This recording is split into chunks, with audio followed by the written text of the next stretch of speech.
ചിലരങ്ങനെയാണ്, വന്ന വഴിയെ പറ്റി ചിന്തിക്കാറേ ഇല്ല. ശരിക്കും ഹാർട്ട് ടച്ചിങ് ആയിട്ടുള്ളൊരു വീഡിയോ ആണ്, നിങ്ങളൊന്ന് കണ്ടുപോയി. എടാ ഇജ്ജ് കഴിച്ചാൽ തന്നെ ഞാൻ ഹാപ്പിയാടാ.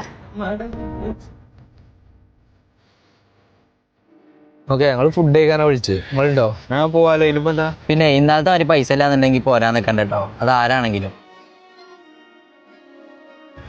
എടാ നിങ്ങൾ തീർക്കോ, ഞാനല്ല. പൈസ ഇല്ലാത്തോണ്ടാ? അതെന്റെ ചങ്കെടുക്കൂലേ? എൻജോയ് ഇട്ട് തരുന്നുണ്ട്, എനിക്ക് കുറെ ആവശ്യങ്ങൾ. ആടാ അത് കുഴപ്പമില്ല, കഴിച്ചു. ഓൻ പോണേ അല്ലെങ്കിലും നല്ലത്, അല്ലെങ്കിൽ ഇപ്പൊ ഓൻ്റെ പൈസയും പാടെ നമ്മള് കണ്ടു തരൂലേ. പക്ഷെ അങ്ങനല്ലടാ, ചെറുപ്പത്തിൽ ഓനല്ലേ നമ്മക്കുള്ളേനു. ആണാ എനിക്കും തരൂടാ മനസ്സിന്റെ പുറത്ത്. ഇല്ലടാ തരാ ചൂടാ, എനിക്ക് ടാഗ് ഒന്നുള്ളൂ. എടാ എനിക്ക് വേണ്ട, ഇജ്ജ് എടുത്തോ. എന്താ എനിക്ക് വേണ്ടത്? എടാ ഇജ്ജ് കഴിച്ചാൽ തന്നെ ഞാൻ ഹാപ്പിയാടാ. എടാ ഇജ്ജ് കഴിച്ചാൽ തന്നെ ഞാൻ ഹാപ്പിയാടാ. എല്ലാവരും പൊളിച്ചു കേട്ടോ, ഒന്നും പറയാനില്ല.